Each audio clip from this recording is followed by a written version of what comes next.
I had to hide from someone who was following me. I met him at a shelter the night before. I was through hiking in New Zealand. He was doing this particular section. He kept trying to sit near me, made comments about my legs being too nice to be scratched up like that, among other things. I just got an uncomfortable vibe. He asked me about my plans and itinerary the night before, and when I would be leaving the next morning, and I remained vague, packed up my shit, and slinked out like a cat burglar before anyone else was up. Thankfully, I didn't have to sleep near him. Strolling along a few hours later with headphones in, I feel the vibration of rapid footsteps. I look back, and of course it's the guy. He stops running when I turn around. He's puffed out and has obviously been running for a while. He waved, and I waved back, following me for a while at a distance until he power walked up to me, and the first thing he said was something like, "You're quick, aren't you?" I made polite small talk, and he said goodbye, overtook me quickly, but slowed down to remain about 50 meters in front, and kept looking back at me. A few times he stopped, forcing me to pass him, and trying to start a conversation, and would then walk too close behind me. Eventually I asked if he could head on. I needed to pee and I'll catch up. He walked away, and I walked on further up the trail slowly to make sure he was out of sight, then beelined it to the dense forest and hid from him. After a few minutes I could see him slowly walking back to look for me. He kept walking further back, and when the trail was free, I basically ran out. I pretty much jogged power walked back for a couple hours and skipped as a shelter to camp ahead. I didn't sign the logbook, but asked a couple people going the other way to tell my friends if they passed them, and not say anything if they saw this guy, and he asked. One of my longest days. Thankfully, it was a windy forest trail, and hard to see the distance too close. I'm disabled, and spent a lot of my childhood in hospital. I got surgery to improve the quality of life in 2008, and had to spend like over a year in the hospital every day. There were lots of other kids there, some who would be spending even the weekends in hospital, and others would get to go home for the weekends, come back Monday, spend the week there, repeat. There was a lot of sick kids there, obviously, with various illnesses and disabilities. There was one girl in particular, let's call her Judy, who was in a power chair, unable to move or talk. She did vocalize though, and over time you could recognize her vocalizing from afar, if that makes sense. One time, a Friday, a friend and I were waiting for the ambulance to come and pick us up to get home for the weekend. Friday afternoon was staff meeting time, so my friend and I were just in our room waiting alone, which was not unusual. What was weird though, was that we could hear Judy wailing, not just vocalizing, full-on wailing, like pained screaming sobs. It went on for maybe 2 hours. Nobody came to check on her, and when our ambulances came, the people picking us up didn't seem to notice anything either. My friend and I were worried though, so we agreed to mention it to a nurse when we got back on Monday. Monday rolls around. Friend and I decide to talk and tell a nurse, "Hey, Judy seemed pretty agitated on Friday, and we didn't see anyone to ask to check on her. Is she feeling better?" The nurse just turned white. I remember her just staring at us for a sec, and then just telling us, Yeah, she's okay. Don't worry. Go back to whatever the communal activity was that day." Friend and I thought she reacted a bit weird, but hey, we're kids in hospital, struggling with our own health. An adult says she's fine. We go back to do our own thing. We don't see Judy after that, but don't think much of it. Years later, we learned that she had apparently passed away a day or two before my friends and I apparently heard her. Still don't know what to think of this now as an adult. I just hope she's at peace now. A few years ago, I was on my way to catch the bus to get to school. I saw one of my neighbors, a really grumpy old guy, as he walked right past me. He had this big smile on his face, which never happens. I looked back at him and he was already like 30 feet away. It seemed weird, but I haven't thought about it too much. Later that day, I get home, talk to my mom about how our days went, and I mentioned the small interaction I had with our neighbor, just for her to tell me that he passed away the previous night. The chills down my spine have never been stronger. I had night terrors for approximately 5 years of my life. Sometimes the dreams themselves wouldn't be scary, but in reality, I would be screaming and crying while not being able to be woken up. One of the dreams was from when I was really, really young. Still couldn't talk young. I remember all of them, specifically a reoccurring dream.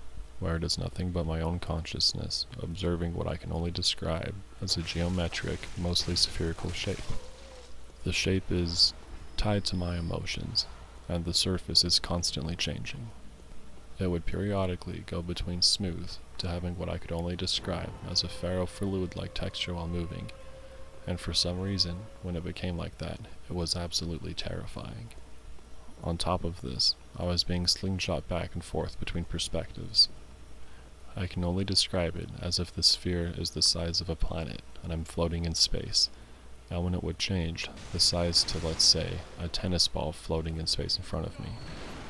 The size itself wouldn't change, but the feeling of its scale would change. Like, imagine you're an astronaut, and you have a tennis ball. You float it in front of you, and from your perspective, the same size as the Earth, but you know it isn't. For me, the sphere is both astronomically massive and small at the same time, and I'm constantly sling-shooting between the two perspectives, while the surface is changing and causing me to feel things based on how crazy the surface is. That is my best attempt to describe the cosmic horror my baby brain was exposed to. Back in middle school, I ended up home alone on Halloween night because I got grounded. It was kind of late and I was feeling scared and lonely, so I went looking for my pet bunny. He used to run around the house freely, so I went down the hall looking for him. When I reached the end of the hall, I saw something black peeking behind the kitchen counter. Since my bunny was black, I thought I had found him, so I went to grab him, but it wasn't even him. What I saw was a black shadow-like thing hovering over the entire kitchen floor. It was only a few inches above the ground. At that moment, I was more confused than scared, so I walked toward it and it backed away from me till it disappeared. Then the fear finally kicked in, and I ran. A few years ago, I was driving on the freeway by myself. It was a beautiful, clear, sunny day, not a cloud in the sky. I was driving behind a semi, and there was a red car behind me. I looked down for a split second to adjust the volume on the stereo. When I looked up, a thick fog had rolled in, and the semi was on its side, sliding toward me so fast, I knew there was nothing I could do to avoid it.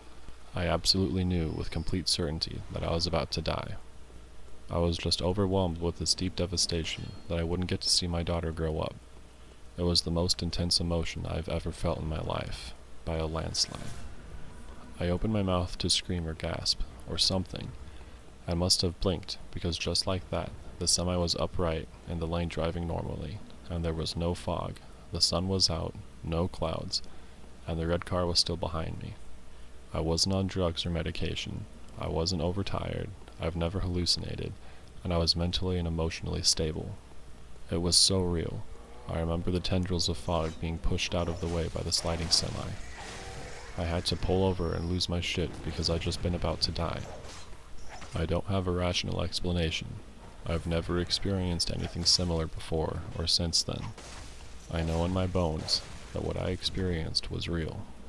I don't drive behind semis anymore, and I stay off the freeway on foggy days. My story starts in Albuquerque, New Mexico. I grew up in this state, New Mexico. This place has always had more than its fair share of spooky stuff, from Roswell to Route 666. Now changed. It wouldn't be hard to find someone who had an encounter of sorts. So growing up, I lived with my mother and my babysitter in a place called the South Valley. The babysitter had her 2 adult kids and 3 grandkids there too. One of them was named Dustin. Now this guy was a metalhead in all senses of the word. We're talking 80s Iron Maiden, Metallica, all the big names are fresh to the scene. Bullying and fights for being a metalhead was an everyday occurrence for this dude. This may seem unimportant, but this dude wasn't scared of shit. I was 10 or 11 at the time. We'd go out to get food from the local fast food joints nearby regularly. Our road went right over an old mud arroyo. You could continue straight or walk along the dirt path besides the arroyo. This path would lead to the backside of a Burger King and beside the landlord's house. Unless we really wanted Burger King, we'd avoid this route for 2 reasons. 1, because the landlord was always watching from his window, and 2, due to there being a small irrigation bridge from the family down the road. You could walk on the bridge if you needed to. It was really narrow. You had to have one foot in front of the other while holding onto the rail. One bad step, and then you'll go. One night we wanted Burger King, so we went. It's about 9:40ish p.m.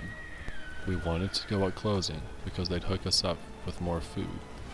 With my friend being my senior by 7 years, I figured he knew what was best. We got our food, 2 bags each, and decided to go back via the bridge path since it was shorter. Now in the valley, we'd get the blue moons, a full moon, that made the whole place look blue. That night was one. Dustin crossed first, then me. He was about 5 feet ahead of me. We heard something splash, and he turned to look if it was me. I see him go white, full-fledged panic mode. All he says is run. Then he drops the food and bolts. The SV was always known to be a rough area. I figured he'd seen someone behind me that was going to mug us or something. I hurry, my foot slips in the water, I regain myself, and get on the dirt path, running to catch him. I'm about where he was initially when I turn back to look. All I can see is a bright white light on the bridge. Now I know it's not a bicycle, nor can it be someone with a flashlight, too steady and fast. My turn to drop food and run like hell. I catch up to Dustin, and we get inside the house. I dive on the couch in the living room, and he goes to his room. About 10 minutes later, someone is pounding on the door. I'm freaking out. The oldest kid goes and answers it. It's the landlord, Ray. He's standing there in his underwear, angry as can be. He swears that Dustin was looking in his bedroom window. He knows it was him because the person had long hair. He goes on to say he was holding a flashlight to illuminate himself so he could try and scare Ray and his wife by moaning and crying. Ryan, the oldest kid, said he'd deal with it. He closes the door and says, "What the fuck did you guys do?" I try to explain. He just says, "Ditch witch, La Llorona was after you." I didn't sleep the rest of the night. Never walked that bridge again, so that's it. I know it's a hell of a read. Kind of scary, and didn't happen to me, but to my mom more than 20 years ago. My mom worked at the now defunct American Stock Exchange for over 25 years, so she'd accrued a lot of paid time off, overtime. When she was trying to use some of it to take 1 full week off, for an end of summer vacation, she said that a voice inside her head was basically screaming at her to break her week up. When the screaming wouldn't stop, she went to her manager at the last minute to say that she wanted to take individual days off. Her manager kinda side-eyed her, but complied. One of the days that she ended up having off as a result of her changing her paid time off was September 11th, 2001. The building that her job was located in was a few hundred feet from the towers, and the PATH train that my mom took every morning to the WTC stop would have pulled up at nearly the exact same moment one of the planes hit the North Tower. The nagging voice in her head saved my mom's life. This happened to me when I was about 5, living in an apartment with my mom, who at the time was 21, and my baby brother. Now I don't believe in the paranormal. Never did. At least, not any more than I would believe that my face would get stuck if I kept it that way. But this story always leaves me wondering. Mom could finally afford to move my brother and I into an apartment complex, instead of a cheap roach-infested motel. I remember the day we went to look at this new apartment with the landlord. We were in the living room, and he was talking about how the carpet had just been installed, and how there were small issues with the heating, yada yada yada. While he was rambling on to my mom, I was bored and decided to lean on the wall, only to realize my hands, arms, and back were covered in white paint. I thought it was weird, and Mom said they just repainted it, so it would be extra special for us. Being the naive kid, I thought nothing more, and we moved in shortly after. Soon we were all settled in, but that apartment always gave me a sense of unease for some reason. It always felt like someone was with me, even when I was surrounded by my family. I just chalked it up to giving myself the spooks, but one day, Mom and I were watching TV, and across the room was a laundry hamper. While we were watching, the hamper just fell over on its own. Nothing to knock it over, nobody near it, nada. At the time, Mom and I thought, weird. Then moved on, but looking back, I don't know how my mom kept her cool. The second incident happened while I was doing tummy time with my brother, and my mom was making lunch. Everything was fine until we heard glass shattering coming from my mom's room. Mom and I ran into her room, and the coffee table at the end of her bed had been completely shattered to bits. It wasn't holding much, and prior to that was capable of holding me and my brother. Mom was confused, but stayed calm, and said she'd clean it later, and to stay out of her room.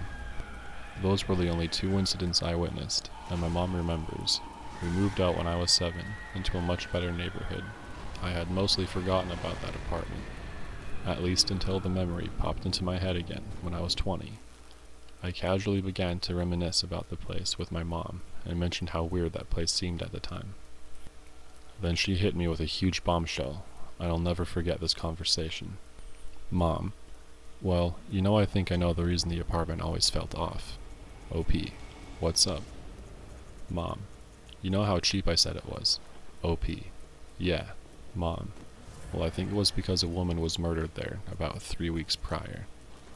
Her boyfriend got very drunk one night and started beating her. She tried running out of the door, but he hit her with a hammer until she died. OP: where?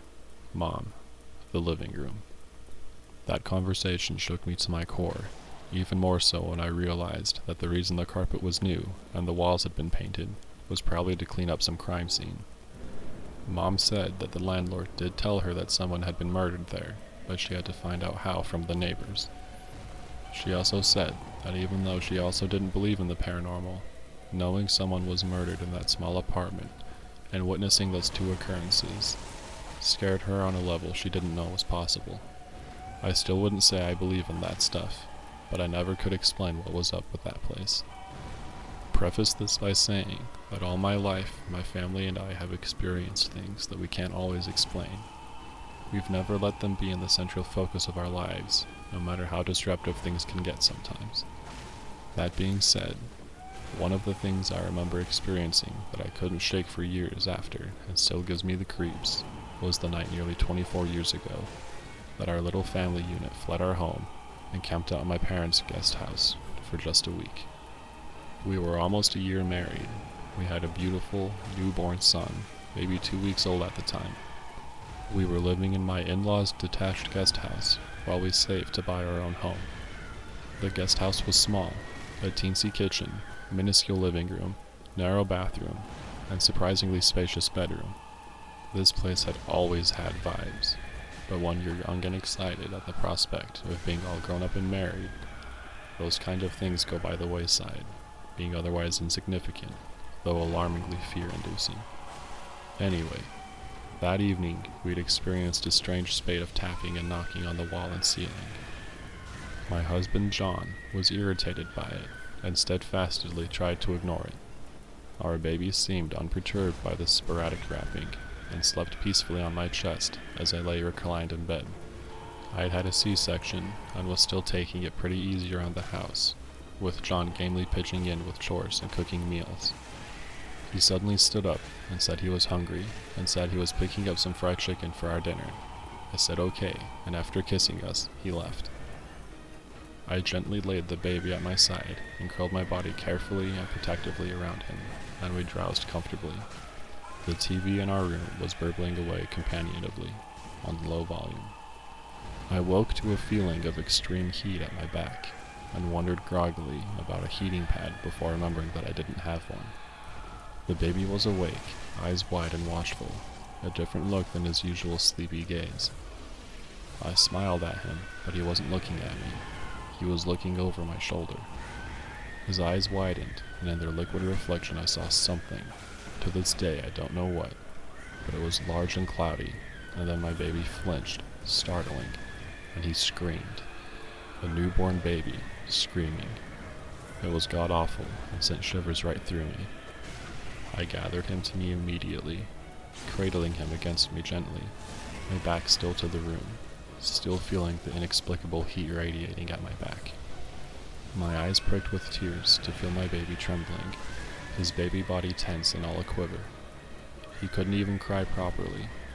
It was as if he couldn't catch his breath. I kept muttering, "It's okay, Mommy's here, I'm here, it's okay, shh." And then I heard running footsteps outside and John calling for me. The sound of his voice filled me with relief. He burst into the house, and I'll never forget how wild-eyed and scared he looked. He enveloped us in his arms and held us to him. The baby had stopped crying, but was breathing fitfully after his terrifying crying jag. John said he was just leaving the drive-thru when he felt an impending sense of doom and a horrible feeling that something awful was happening to us. He raced home and said he kept catching every red light and was caught behind every slow driver. And when he got to our driveway, the porch light over his mom's front door popped. He was trembling too. I told him what happened with me and the baby, and he looked around the room. We didn't know what to make of it. It felt awful. We went for a drive, ended up at his brother's place, and stayed until late before returning home. By then, the oppressive feeling from before had gone. The room was normal. We put the baby in his crib and moved it right beside our bed. We left the TV on and fell asleep to Mad TV. I awoke to complete darkness and John's terrified screaming. "Turn on the lights! He's dead! He's dead! Turn on the lights! The baby's dead!" I nearly fainted in terror, except the sound of John's running footsteps and the room suddenly flooded in light yanked me back in the moment. He was holding our son in his arms, our screaming baby boy, and John's face was anguished, terrified as he thrust the baby at me, still crying that he was dead. But he wasn't. Our baby was screaming horribly, as he had earlier that evening, but he wasn't dead. I held the baby close, and he searched my breast out, frantically latching on. I grasped John's hands tightly, and told him the baby was okay. He looked from my face to the desperately suckling baby, and then back at me and burst into fresh tears. "I thought he was dead," he sobbed. "I dreamed he was. Something bad got him." He wrapped his arms around my waist, pressing his face against the baby. He was terrified. I was terrified, but knew I had to keep it together. I stayed awake for the rest of the night. The following day, we moved into my parents' guest room under the guise of bug bombing our place. After a couple of days, I confided to my mom what we had experienced, and she, my aunt, and a friend of theirs, who was a reputed witch doctor, went to our little nest and cleansed it. Thereafter, we never experienced frightening things, but we did continue to experience other things, like glowing orbs, floating jellyfish-type specters, an older woman who walked in front of our house into the kitchen and disappeared. None of it was frightening, not like the experiences of before, and the baby grew into a toddler who didn't cry in terror, but instead clapped his hands and gurgled amicably with something that wasn't there, but at least didn't scare the bejesus out of him. We moved shortly after he turned 1 into a 2-bedroom, 1-bath home. It was a trim, neat little house with a large yard and lovely, mature trees. Here, whatever had been kept at bay before, found its way back to us again. I don't know why I think it's the same thing, but it seemed to have started the same way. Tapping and knocking on the walls and ceiling. Our son developed night terrors. Pictures would fall off the walls and shatter. We would hear the sound of shattering glass, but couldn't find the source. We all three took to sleeping in the same room, on the same bed, hoping to allay the night terrors. We only lived there 2 years before moving again.